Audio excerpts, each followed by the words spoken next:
Al-Quran, terutama sekali yang berkaitan dengan akhirat. Itulah sebabnya Al-Quran setelah Al-Fatihah lalu dikatakan yu'minuna bil ghaibi wa yuqimuna sholata wa mimma razaqnahum yunfiqun sampai kepada bil akhirathum yuqinun. Akhirat itu adalah sesuatu yang wajib diyakini. Wajib diyakini. Karena sesungguhnya akhirat ini sangat rumit untuk kita coba logikakan. Sangat rumit kalau kita mau logika yang rinci tentang akhirat. Kalau kita pahami secara akal semata-mata.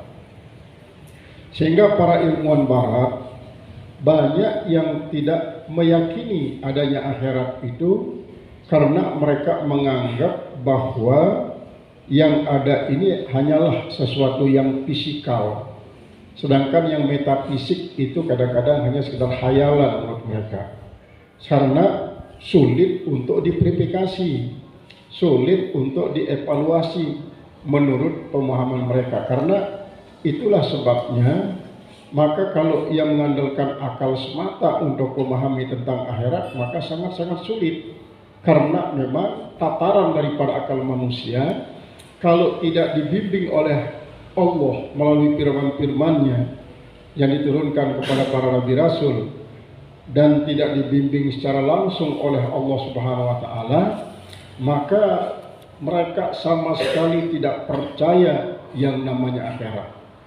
Mereka anggap bahwa akhirat itu halusinasi. Surga dan neraka itu halusinasi. Apalagi azab kubur. Azab kubur orang Islam pun banyak tidak percaya. Banyak yang tidak percaya. Termasuk itu yang tua sering di YouTube, Buya apa namanya yang tua itu yang punya gigi. Itu yang mengatakan bahwa alam azab kubur itu hanya halusinasi. Surga neraka itu halusinasi. Bahkan pada ujungnya mereka itu sebenarnya kita yang membangunkan diri kita surga dan kita yang membangunkan diri kita neraka. Dalam arti seolah-olah bahwa yang namanya surga itu adalah kebahagiaan-kebahagiaan yang dialami pada dunia, sedangkan neraka itulah kesengsaraan-kesengsaraan yang dialami pada waktu hidup di dunia. Nah, kita memang bisa sedikit memahami tentang bahwa klasifikasinya begini, surga itu adalah merupakan suatu areal yang disiapkan oleh Allah Subhanahu wa taala. Nah, ketika aksesorisnya itu akan diharapkan dari kita yang membuat dia teraksesoris dengan seindah-indahnya. Nanti amal saleh yang kita lakukan itulah yang dibikin menjadi bahan-bahan penciptaan aksesoris surga dengan berbagai macam kemewahan-kemewahannya. Sebaliknya neraka begitu juga. Nah, kalau itu yang dimaksudkan oleh mereka mengatakan kita sendiri yang membangun surga, kita sendiri yang membangun neraka, maka sedikit kita bisa paham. Karena memang seperti yang seringkali disampaikan oleh para penduduk kita tentang ketika Rasulullah SAW Isra dan Mi'raj, begitu Rasulullah bertemu dengan Nabi Ibrahim alaihissalam, lalu Nabi Ibrahim mengatakan kepada Rasulullah, ya Rasulullah, nanti kalau Rasulullah sudah sampai di bumi, sampaikan salam saya kepada umat Rasulullah.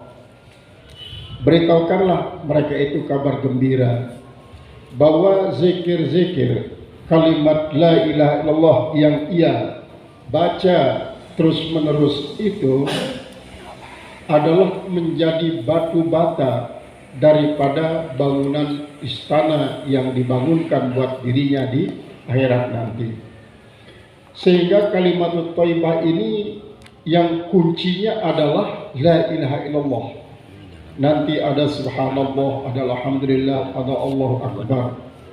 Kemudian ada selawat, ada la haula wala quwwata azim, ada istighfar. Kalimat thayyibah itu semuanya tidak akan tercecer dan tidak akan tersia-sia. Semua dimanfaatkan untuk menjadi bahan bangunan yang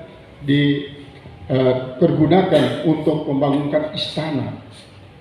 Areal sudah ada, arealnya sudah ada, dan kita boleh memanfaatkan areal itu seluas-luasnya. Makanya nanti Allah akan memberikan areal yang dibutuhkan oleh umat Muhammad SAW akan sangat ditentukan dari segi amal saleh yang ia lakukan, dan amal saleh yang ia lakukan itu kan jadi bahan semuanya. Semakin banyak bahan yang dikirim, berarti semakin banyak areal yang disiapkan untuk dibangunkan rumah itu. Sehingga kalau nanti di sini ada dikatakan sab'atu alapin, artinya selama 7.000 tahun orang yang dikeluarkan dari neraka. Karena ini ada pembagiannya, ada al-halikun, kemudian ada juga yang namanya adalah orang-orang mu'adzabun, ada orang-orang yang faizun, ada orang-orang yang najun. Nanti bagiannya di sini. Akhirnya kemudian tasbih-tasbih yang dibaca oleh umat engkau ya Rasulullah semuanya menjadi bibit-bibit pohon kayu tasbih, pohon kayu tahmid, pohon kayu takbir yang akan ditanam masing-masing pada kebunnya. Nah, pada kebunnya. Lalu bisa kita bayangkan bahwa semua bibit-bibit ini akan tertanam dan terawat dengan bagus, tidak akan pernah disentuh oleh hama, dan kecepatan pembesarannya pun akan sangat cepat, dan semua itu akan menjadi tempat kita bersenang-senang, dan sebagiannya diambil menjadi bahan daripada pembangunan surga itu. Kalau itu yang dimaksudkan oleh para filosof yang mengatakan bahwa surga dan neraka itu kita sendiri yang membangunnya, ya sedikit bisa diterima oleh akal. Namun pada hakikatnya artinya amal soleh yang kita lakukan ini memang adalah menjadi bahan yang dipergunakan oleh Allah untuk membangunkan mahligai dan istana di dalam surga yang sudah disiapkan arealnya. Begitu sebaliknya adalah tentang api neraka. Tentang api neraka. Maka pantas, karena begini, kenapa kalau orang masuk surga juga khalidina fiha abada, orang-orang yang masuk neraka tidak sempat bertobat, mati dalam keadaan su'ul khotimah, dan dalam keadaan kafir, itu khalidina fiha abada. Karena kalau dibiarkan misalnya seumur bumi dan langit ini dia biarkan hidup, maka seumur bumi dan langit itu dia tetap menjadi seorang mukmin yang beramal saleh. Sebaliknya orang-orang yang durhaka, yang kafir, kalau dibiarkan hidup seumur bumi, maka seumur bumi itu pula lah dia tetap akan berdurhaka dan berbuat maksiat dan kafir. Maka kalau ada ketentuan umur surga atau umur neraka, maka seumur itu juga dia akan berbuat bagus dan sebaliknya berbuat jahat. Maka tidaklah mengherankan kalau dalam surga orang beriman khalidina fiha abada, sedangkan orang-orang masuk neraka ada yang khalidina fiha abada, ada orang yang makhrujuna minan nari ba'da sab'ati alafi sanatin. Nah, ini artinya pemahaman kita berdasarkan wahyu, pemahaman kita berdasarkan hadis, bukan berdasarkan logika, Maka kalau orang mengandalkan logika untuk menembus alam akhirat itu akan mengalami sangat-sangat sulit, kecuali kalau mereka itu mau kompromi untuk menggambarkan bahwa di dalam diri manusia itu ada yang namanya ruh, ada yang namanya pikir, ada yang namanya akal, ada namanya yakin, ada namanya zon, ada namanya yang sifatnya batin, Nah, ini semuanya berada di balik yang nyata. Coba seperti kisah daripada Imam Hanafi ketika berhadapan dengan Bahram yang tidak percaya terhadap adanya Allah, tidak percaya terhadap adanya surga dan neraka. Akhirnya ketika ini kita ulangi kembali kisah daripada Imam Hanafi kepada Bahram ketika pada satu saat Imam Hanafi dipanggil oleh gurunya. Pada waktu itu Imam Hanafi baru berumur 12 tahun. Dia dipanggil oleh gurunya, "Nak, saya ingin kasih tahu kamu tentang mimpi saya. Saya bermimpi bahwa di Mesir, di Baghdad, pokoknya sekitar Jazirah Arab itu ada seekor babi yang habis menumbangkan seluruh pohon-pohon kayu besar di tempat ini, Mesir, Baghdad, Suriah, sampai kepada Sudan, semuanya jazirah-jazirah Arab pada waktu itu. Kemudian ada seekor babi ini akan datang kepada sebuah pohon kayu yang sangat besar. Ingin dia gusur dengan taring-taringnya kayu ini, tiba-tiba datang seekor ular kecil yang menggigit leher itu si babi. Lalu babi ini kesakitan, lalu dia menghempas-hempaskan tubuhnya, kepalanya pada batu-batu yang ada di sekitar itu kayu, menyebabkan babi itu mati. Kata daripada guru Imam Hanafi. Lalu kalau begitu apa makna daripada mimpi tersebut, Tuan? Nah, pertama, babi itu adalah maknanya si Bahram. Bahram ini adalah orang Mu'tazilah, komunis. Dia komunis sesungguhnya, dia tidak percaya pada Tuhan. Kemudian kayu yang besar itu adalah saya, sedangkan ular kecil itulah kamu. Terus kira-kira kapan dia datang si Bahram itu, Tuhan? Ya besok kita tunggu saja kepastiannya dia datang. Kalau datang nanti kamu sudah hadapi dia, tidak usah saya yang hadapinya. Betul, begitu datang si Bahram ini dan memakai jubah kebesarannya sebagai tokoh komunis yang tidak terkalahkan oleh para ilmu ahli agama, tidak pernah terkalahkan. Bukan saja umat Islam, apalagi ulama Islam yang dikalahkannya, tapi ulama-ulama Yahudi Nasrani pun habis ditumbangkan oleh Bahram ini. Kalau begitu saya akan persiapkan diri untuk menghadapinya. Dia mungkin berpenampilan dan berpikir seperti pemikiran orang tua, kalau saya akan tetap berpikir seperti pikiran anak-anak dan berpenampilan seperti anak, sebagaimana layaknya seorang anak, katanya. Sampai pada waktu yang ditentukan, si Bahram ini pun datang dengan pakaian kebesarannya, didampingi oleh para tokoh-tokoh komunis yang menjadi murid-murid yang sudah dianggap jadi. Akhirnya disambut oleh murid-murid Imam Nu'man, guru daripada Imam Hanafi. Maka begitu datang langsung diolok-olok oleh Imam Hanafi. Oh, ini dia orang yang gila itu nih. Pantas begini rupanya orang gila ini. Oh, begitu marah si Bahram itu. Dianggap gila oleh seorang anak kecil. Kenapa kau katakan saya orang gila? Saya orang waras, saya orang yang memiliki pemikiran yang luar biasa, akal saya sehat, kenapa kau orang gila? Oh, nantilah kita bahas masalah itu, pokoknya Tuhan ini orang gila. Orang gila Tuhan ini. Akhirnya dipersilahkan dan duduk oleh para penyambut tamu. Duduknya di kursi yang sangat tinggi. Ayo, sekarang kita ulangi. Apa yang saya katakan tadi itu, Tuhan adalah orang gila. Kenapa kau katakan seorang gila? Ya, tanya saja diri sendiri. Apa nama orang gila itu? Orang gila itu kan orang yang tidak punya akal atau punya akal tapi akalnya tidak sehat. Tidak sehat akalnya, namanya orang gila. Saya orang yang berakal sehat, punya pikiran dan akal yang sangat luar biasa. Kenapa kau anggap saya orang gila? Ya, betul.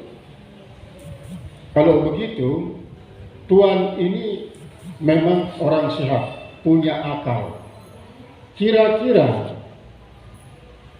akal Tuhan itu bagaimana warnanya? Bagaimana besarnya? Bagaimana bentuknya? Kalau dia panjang, panjangnya gimana? Kalau dia bundar, bundarnya seperti apa? Kalau dia berwarna, apakah dia merah, putih, hitam, dan lain sebagainya? Mungkin Tuhan mengatakan bahwa akal itu dalam hati. Lapisan hati yang di mana tempatnya itu akal. Mulailah dia berpikir. Dia tidak tahu apa itu definisi akal, bagaimana bentuk akal, bagaimana rupa akal, bagaimana warna akal, bagaimana, tidak tahu. Nah, itu kan. Tapi Tuhan itu percaya akal itu deh. Percaya saya punya akal, saya juga punya akal. Saya yakin bahwa akal itu ada. Tapi kan Tuhan tidak bisa mendefinisikan itu akal dengan secara sempurna. Allah juga begitu. Allah itu begitu dia. Seperti akal dan seperti nyawa Tuhan tidak diketahui gimana bentuknya. Itu sebabnya saya sebenarnya sadar bahwa Tuhan itu adalah orang cerdas, orang berakal, bukan orang gila. Saya mengatakan hal itulah untuk memancing emosi Tuhan yang sangat sensitif untuk mendefinisikan tentang sesuatu yang abstrak, yang metafisikal. Yang kedua, kamu yakin bahwa Tuhan itu ada? Ya, yakin. Sebenarnya Tuhan juga yakin, hati nurani kecil Tuhan itu meyakini adanya Tuhan. Kalau Tuhan itu ada, apa pekerjaan sekarang? Apa pekerjaan sekarang? Lalu bilang, ayo kalau begitu Tuhan sekarang di atas kursi, silakan turun dari kursi, saya yang akan naik. Turun si barang itu dari kursi. Dia duduk bertapak sila, naiklah Imam Hanafi. Ini pekerjaan Tuhan, menurunkan Tuhan dari kursi ke bawah dan menaikkan saya dari bawah kursi. Itu pekerjaan Tuhan. Kerjaan Tuhan itu juga. Tapi kenapa Tuhan itu tidak pernah saya bisa lihat? Ayo kita keluar dari ruangan ini dulu. Kita keluar nih. Kayak kerbau dicocok hidungnya, isin. Imam Hanafi yang keluar. Ayo. Kebetulan pada waktu itu ya ukuran waktunya antara jam 11 atau jam 12. Ayo Tuhan, kalau ingin melihat Tuhan, lihat saja matahari itu. Sekarang matahari tidak terhalangi oleh sedikit awan pun. Sekarang bisa dilihat. Silahkan dilihat dengan mata telanjang. Kamu gila menyuruh saya melihat matahari dong. Mati lensa mata saya. Ya, katanya mau melihat Tuhan. Mau melihat Allah. Ciptaan Allah yang namanya matahari saja tidak bisa Tuhan lihat, apalagi Allah yang menciptakan matahari. Padahal itu matahari itu kecil itu. Kecil, masih banyak ciptaan Allah yang lebih raksasa dibanding dengan matahari. Tapi Tuhan tidak bisa melihatnya. Akhirnya si Bahram itu tidak berkutik lagi, dilawan oleh Imam Hanafi yang pada waktu itu memang Imam Hanafi logikanya belum begitu matang sebenarnya. Tetapi dengan kesucian kebeningan hatinya, seolah-olah Allah mengirimkan dia wahyu, ilham kepada Imam Hanafi untuk menjebak si Bahram. Akhirnya menurut riwayat si Bahram itu dia rujuk daripada pendapat-pendapatnya, dia bertobat. Ini kan bagi tobat itu sudah kematian. Bagikan babi yang mati digigit oleh itu si seekor anak ular kecil itu. Nah, kalau memang itu yang menjadi dasar logika mereka memahami akhirat, lalu bisa digambarkan seperti gambaran menurut pemikiran mereka, bisa kita tolerir untuk menjadi salah satu alternatif pemikiran, karena memang itu bedanya antara filosof umum dengan filosof Islam. Kalau filosof Islam berdasarkan Al-Quran dan hadis, lalu akal sekedar alat. Kalau memang akal itu mampu untuk memahaminya, maka dia pahami sesuai dengan akal. Tapi kalau dia tidak mampu, dia takluk di bawah kerumitan makna daripada Al-Quran yang harus digali secara mendalam. Tapi kalau orang filosof-filosof barat, filosof yang tidak Islam, dia lebih mengutamakan akal daripada nas. Kalau tidak dijangkau oleh akal mereka, maka dikatakan nas ini adalah tidak akurat oleh mereka. Nah, begitu juga pemahaman mereka tentang akhirat. Pemahaman mereka tentang akhirat. Makanya kalau disajikan oleh Imam Ghazali dalam bentuk percontohan-percontohan semacam ini adalah untuk mendekatkan kita kepada pemahaman. Namun akhirat yang sesungguhnya baru kita tahu dengan sesungguhnya berdasarkan ilmu yakin nanti setelah kita dapatkan ainul yakin.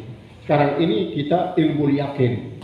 Nah, tapi kalau kita sudah sampai kepada maqam marifat, walaupun kita belum lihat yang namanya akhirat itu, maka dia bukan saja sampai kepada ainul yakin, tapi hakul yakin.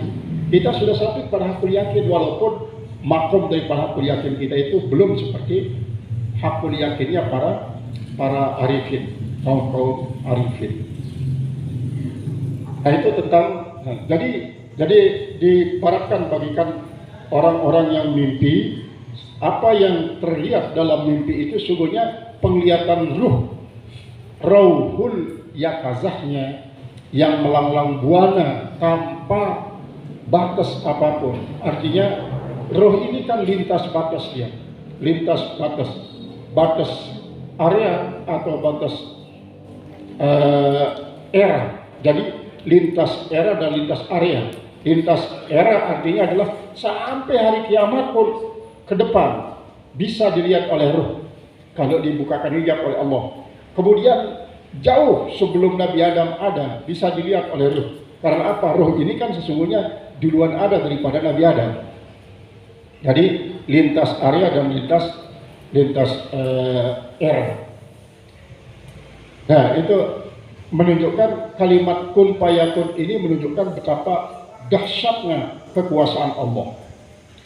Wa abbara sallallahu alaihi wasallam biqaulihi asyabihat, maka secara zahirnya dia menisbahkan a'bo kepada Allah, sementara Allah itu tidak terdiri atas a'bo, zatnya tidak terdiri atas a'bo, maka kita takwil dia menjadi as-sifat, asma'us sifat, yaitu nama-nama sifat. Lalu apa kata daripada Imam Ghazali dalam mengartikan bahwa hati, jantung orang beriman itu berada di antara dua jari daripada jari-jari Allah. Ansur atit taklibin, itu daripada cepat perubahannya. Jadi dinisbahkan dia bahwa percepatan, begitu cepat perubahannya hati ini dari positif menjadi negatif, ataupun dari negatif menjadi positif, dan sifat-sifat yang lainnya, dari sedih, kemudian senang, kemudian gelisah, segala macam perbuatan-perbuatan hati itu dikuasai oleh Allah Subhanahu wa taala. Makanya kita diajarkan oleh Rasulullah sebuah wirid, la ilaha illa anta ya muqallibal qulub tsabbit qalbi ala dinika wa ta'atika. Tidak ada Tuhan kecuali Allah yang membolak-balik hati, maka tetapkan hati saya atas agamamu, sehingga jangan sampai hati kita yang mentap pada agama Islam ini dipindahkan kepada yang lain. Jadi begitu yang namakan hati, karena dia dikendalikan secara langsung oleh Allah Subhanahu wa taala. Bukan secara materialnya, itu jantung, tapi hati nuraninya. Fungsi daripada hati itu yang betul-betul di luar kendali daripada makhluk, tetapi adalah Allah yang mengendalikannya. Tetapi kalau jantung dalam artian fisik, dalam artian anggota dalam, itu kalau dia sakit secara material bisa diobati. Ini banyak orang-orang yang terserang oleh penyakit jantung. Kemudian kadang-kadang senar jantungnya yang tersumbat di bagian hulu jantung itu digantikan dengan urat kaki lalu jadi penyambungnya. Kadang-kadang ada yang pakai selang, pakai yang selang terbuat daripada karet yang luar biasa. Itu secara materialnya, secara fisiknya. Tetapi kalau secara immaterialnya yang diartikan dengan hati nurani itu adalah dikuasai oleh Allah Subhanahu wa taala. Maka Rasulullah SAW bukan kurang kosakata yang dimiliki oleh Rasulullah, lalu dia menyajikan hal itu secara mutasyabihat, bukan, tetapi justru Rasulullah menggunakan kosakata ini disesuaikan dengan pemahaman daripada para sahabat pada waktu itu yang pada umumnya masih belum begitu tajam dalam memahami baik firman Allah maupun sabda Rasulullah. Akhirnya dibiarkan begitu saja. Nah, sekaligus ini juga menjadi suatu hikmah supaya ada tugas daripada generasi berikutnya yang diberikan oleh Allah Subhanahu wa taala termasuk kepada kita. Sehingga kita yang menjadi saudara Rasulullah SAW, kita ini saudara daripada Rasulullah, akan mencari inspirasi dengan cara mujahadah dan riyadhah, baik secara zahir dari kitab-kitab tauhid dan termasuk kitab-kitab balaghah dalam mengartikan ayat-ayat mutasyabihat ini, sehingga kita tidak terjebak dengan dalam akidah mentajzimkan Allah, artinya seperti tekad kaum Mujassimah. Jadi kaum Mujassimah inilah yang menisbatkan Allah itu memang punya mata, tapi tidak sama mata Allah dengan mata kita. Memang Allah punya tangan, tapi tidak sama tangan Allah dengan tangan kita. Itu kata daripada kaum Mujassimah. Pokoknya apa yang disebutkan oleh Allah Subhanahu wa taala pada dirinya, baik yang disebutkan itu fungsinya ataupun yang disebutkan anggotanya, itu sudah diterima oleh Mujassimah. Fungsinya artinya apa? Misalnya wa huwas samiul basir, Allah yang Maha mendengar dan Maha melihat. Ya, mendengar dan melihat ini mungkin hanya kita kurang kosakata untuk menisbahkannya, sehingga mendengar dan melihat itu seolah-olah penglihatan Allah dan penglihatan makhluk sama, pendengaran Allah dan pendengaran makhluk sama. Maka kaum Mujassimah kadang-kadang tidak menakwil. Kalau memang begitu sudah dikatakan, ya itu sudah nanti diserahkan pada Allah. Nah, adapun kaum-kaum Asy'ariyin, yaitu terutama sekali yang mutaakhirin, supaya menyelamatkan akidah daripada tasbih yang dimunculkan oleh kaum Mujassimah, maka ditakwillah semua ayat-ayat a'dha itu menjadi ayat-ayat as-sifat. Waqad asyarna ila hikmati dzalika fi kitab yarfa'illahu alladziina amanu minkum walladziina utul ilma darajat. Tidak mengatakan darakat. Jadi secara harfiahnya artinya derajat itu tingkatan, darakat juga tingkatan. Tapi kalau derajat itu sifatnya kualitatif, yang sifatnya kualitas, sedangkan darakat itu sifatnya kuantitatif. Jadi lebih bersifat fisik. Kalau derajat itu lebih bersifat fisika, artinya metafisika.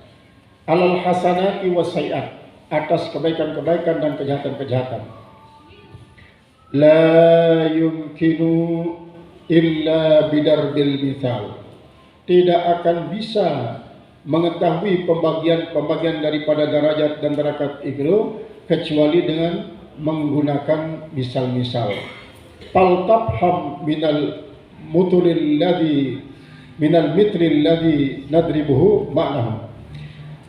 Maka kita bisa paham, kita bisa paham atau kau bisa paham daripada misal yang kami kenakan akan dia, kami pakai akan dia, makna daripada sesuatu yang dimisalkan. La suratahu, bukan rupanya. Anaqulu annasu fil akhirati, maka kita katakan manusia itu di akhirat. Yuksamuna asnafan, yang kasimuna asnafan, terbagi menjadi beberapa bagian. Wa tatafawatu darajatuhum, dan tafawut artinya ada kurang lebih derajat mereka, wa darakatuhum, dan kurang lebih juga pangkatan mereka, fis sa'adati wasyaqawah, pada soal kebahagiaan dan pada soal kerugian, artinya kesengsaraan.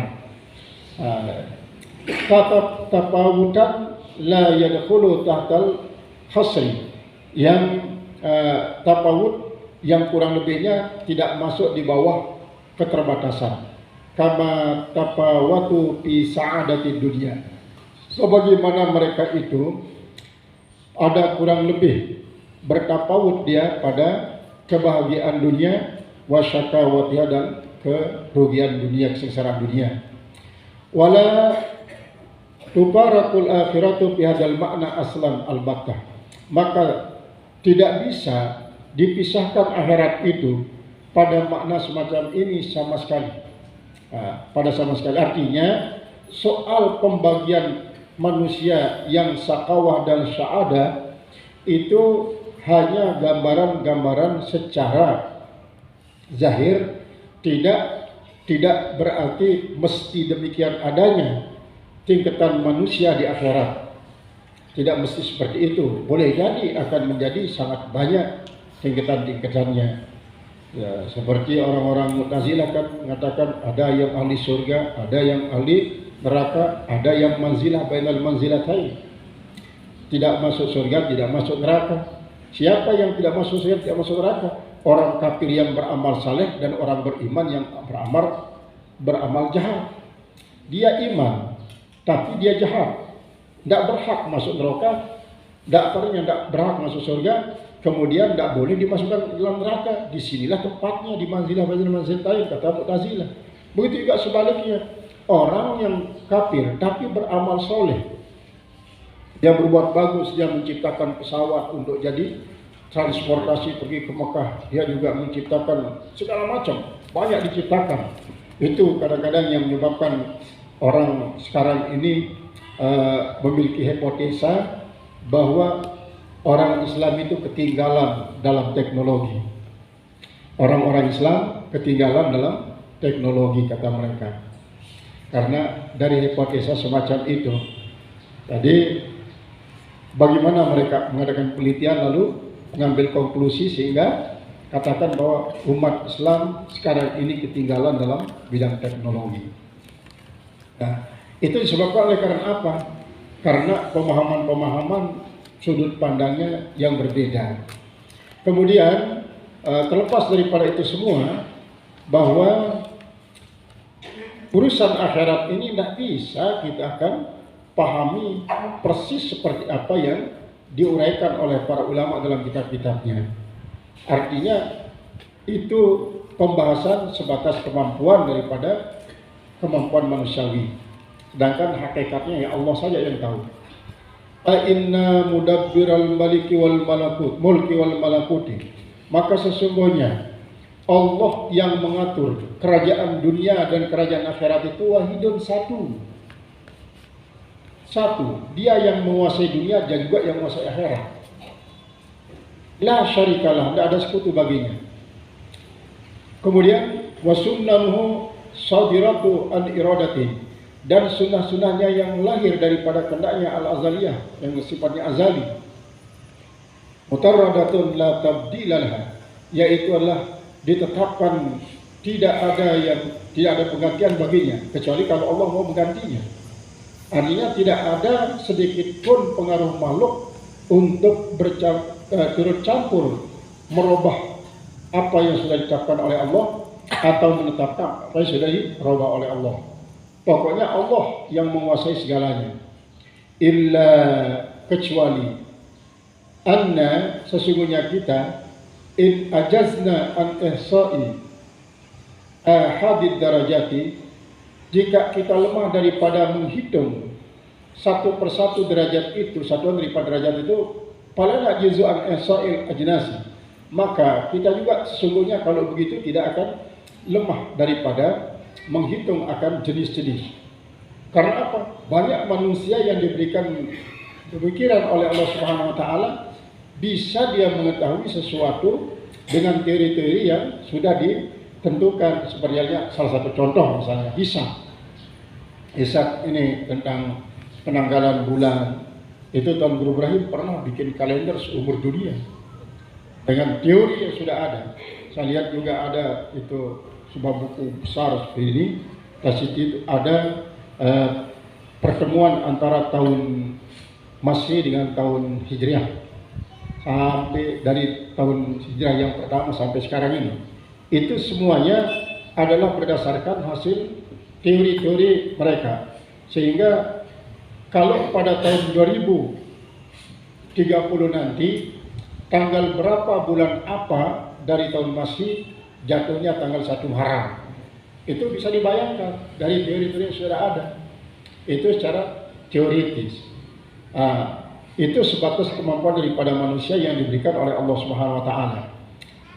Adapun teori tentang rumus akhirat, tematik akhirat itu mungkin masih sangat-sangat terbatas karena di luar logika manusia untuk menjangkaunya. Jadi sejak zaman azali tidak ada penggantian. Artinya kecuali kalau Allah menggantinya. Kemudian panaqulu, maka kita katakan an-nasu yang qasimuna fil akhirati, manusia itu terbagi di akhirat bidarurati, secara darurat, artinya secara pasti, ila arba'ati aqsamin, kepada 4 bagian. Mana dia apa itu? Halikin, pertama orang-orang yang binasa, wa mu'adzabin, dan orang-orang yang diazab, wa najin, orang-orang yang selamat, wa faizin, dan orang-orang yang menang. Orang-orang yang ini kan antara halikin dan mu'adzabin itu bagikan tidak pernah ada bedanya. Antara najin dengan faizin bagikan tidak pernah ada bedanya, sama, hanya mudahara lipat misalnya. Namun dia semuanya punya perbedaan. Bamitalu di dunia, dan contohnya di dunia misalnya. Ayas taula malakun minal muluki, bahwa menguasai oleh malikun minal muluki, oleh seorang raja daripada raja-raja, antiklimi, daripada daerah-daerah, payaktulu ba'duhum, maka membunuh, bayaktulu ba'duhum, maka dia membunuh sebagian mereka, fahum al-halikun, maka mereka yang terbunuh itu termasuk orang yang binasa. Wa yu'adzibu ba'dahum muddatan, dan ia mengazab mereka dalam waktu yang tertentu, yang terbatas. Wala yaqtuluhum, dan tidak membunuh mereka. Fahumul mu'adzabun, maka mereka ini adalah orang-orang yang diazab. Orang yang diazab. Jadi kalau yang dibunuh langsung, ini gambaran pemahaman di dunia. Kalau dibunuh langsung berarti itulah orang yang binasa, itu al-haliku. Kalau dia tidak dibunuh tapi dihukum sampai batas waktu tertentu, maka mereka itulah yang mu'adzabun, yang dihukum. Begitu juga tentunya yang khalidina fiha, itu yang halikun, sedangkan yang mu'adzabun itu sayahruju hinan ba'dahin, dia akan keluar suatu ketika, satu waktu daripada berapa waktu. Inilah yang digambarkan oleh sebagian ulama bahwa umat Muhammad sallallahu alaihi wasallam, kalau misalnya kita katakan mereka tidak diazab tetapi dibersihkan, tetapi di saat proses pembersihan itu mereka itu sangat kesakitan karena proses pembersihannya ini sangat-sangat alot dan sangat-sangat sadis. Itu yang digambarkan seperti orang yang kena penyakit yang sangat berat. Supaya dia sehat daripada penyakitnya harus diangkat. Dia melakukan proses operasi. Ada orang yang operasi pembuluh darah, ada yang operasi hulu jantung, ada yang operasi darahnya. Ini kan proses-proses ini yang sangat sakit. Ketika proses ini sudah selesai berlangsung, lalu penyakitnya sudah dapat diangkat, tinggallah kesehatan. Itu ibarat daripada orang dimasukkan ke dalam neraka. Jadi sungguhnya mereka dari azab, namun mereka kesakitan, tidak bisa menahan proses pembersihan itu. Nah, kalau yang kufar itu betul-betul diazab, itulah yang halikun. Jadi kalau umat Muhammad pasti akan keluar dari neraka karena mereka dia di tempat itu mengalami atau mengikuti proses pembersihan. Kalau sudah bersih ya sudah layak masuk surga, silakan keluar. Saatnya masuk surga. Kenapa si anu enggak? Orang dia enggak dibersihkan. Kalau dia diazab, karena dia azab itu udah halikun dia. Jadi ada orang mu'azzabun, ada orang yang halikun. Kemudian qala al-musannif rahimahullah taala. Itu gambaran yang diberikan kalau ada seorang yang berkuasa, sebagiannya dibunuh langsung berarti al-halikun. Kalau sebagiannya tidak dibunuh tapi dihukum sampai batas waktu tertentu, itulah yang mu'azzabun katanya. Qala al-musannif rahimahullah taala fa in kana al-malik wa yukhli ba'duhum fahum an-najun, maka dia pun membebaskan sebagian daripada pembunuhan mereka, itulah orang-orang yang an-najun. Wa yakhla'u an ba'dihim, artinya sebagian ini pokoknya tidak dicongket lah, artinya tidak digigit-gigit pun tidak. Ini orang yang najis. Tidak disedikit pun dia tidak mendapatkan siksa. Kemudian wa yukhli'u an ba'dihim, dan ia juga mencabut daripada sebagian mereka. Fahumul faizun, maka mereka adalah orang-orang yang menang. Artinya kalau mereka yang dua tadi itu adalah orang-orang yang termasuk orang yang dihukum sesungguhnya dengan tingkatan yang dihukum dalam waktu tertentu dan ada yang hukum mati. Nah, kalau yang kedua ini adalah orang yang tidak diproses langsung masuk surga, kemudian ada yang menjalani proses yang cukup lambat, cukup alot, baru dia masuk ke dalam surga, tetapi tidak masuk dalam azab. Fa in kana al-maliku adilan, maka jika ada raja itu raja adil, lam yuksimhum, tidaklah ia membagi mereka, kadzalika seperti itu, illa bistihqaqin, kecuali dengan suatu pembenaran. Fala yaqtulu illa jahidal istihqaq, tidaklah terbunuh, tidak dibunuh, tidaklah dia membunuh kecuali orang yang menentang akan pembenaran, istihqaqal malik. Mu'anidan, hal keadaan dia mengingkari akan apa yang sudah diketahui, fi asli daulah, pada asal daripada kerajaan. Artinya dia melanggar akan undang-undang, peraturan-peraturan. Wala yu'adzabu illa man kasura fi khidmatihi, dan wali azibu, dan tiadalah raja yang adil itu akan mengazab illa man kasara fi khidmatihi, kecuali orang yang membangkang dalam perkhidmatannya, ma'al i'tirafi bi mulkihi, beserta yang mengakui akan kerajaannya. Dia tak diakui tuan ini memang raja yang sah, raja yang memiliki kewenangan, hak untuk mengazab, tapi mohon maaf saya ini belum bisa mentaati tuan. Pak, dia mengakui bahwa raja ini raja yang benar, raja yang sah menurut undang-undang dan bahkan hukum internasional. Bimulkihi wa ului darajatihi, dengan kerajaannya dan ketinggian derajatnya. Wala yukhli illa mut'arifan, dan dia tidak mengosongkan, artinya tidak membebaskan sama sekali, illa mut'arifan lahu, kecuali orang yang mengakui baginya, birut batil mulki, dengan tingkat kerajaannya, lakinnahu lam yuksir bi'abdaban, tetapi dia tidak membatasi bahwa dia akan diazab. Walam yakhdim liyukhla'a alaihim, dan dia tidak berkhidmat supaya dia dicabut atasnya. Wala yukhli'u illa ala man abla umrahu, dan dia tidak akan mencabut kecuali atas orang yang menghabiskan umurnya fil khidmati wan nusrati, pada berkhidmat dan pada menolong. Summa yanbaghi an takuna khal'ul faizin, kemudian sebaiknya lah antakuna khalul faizin mutafawitatan, bahwa adalah cabutan orang-orang yang beruntung itu yaitu ada kurang lebihnya, ada tafawutnya, tafawut mutafawitan derajat, yaitu ada tafawut tingkatannya bihasabi darajatih, yaitu sesuai dengan tingkatan mereka fil khidmati, pada khidmah. Jadi kan memang kita lihat saja manusia, kita ambil satu contoh dalam kelas saja, dalam kelas, walaupun dalam kelas itu 20 orang, tidak semua yang 20 itu menerima apa yang dijadikan peraturan dalam kelas itu secara sukarela. Ada yang sukarela betul berapa orang banyaknya. Kemudian ada orang yang ikut peraturan tapi tidak secara sukarela, tapi terpaksa.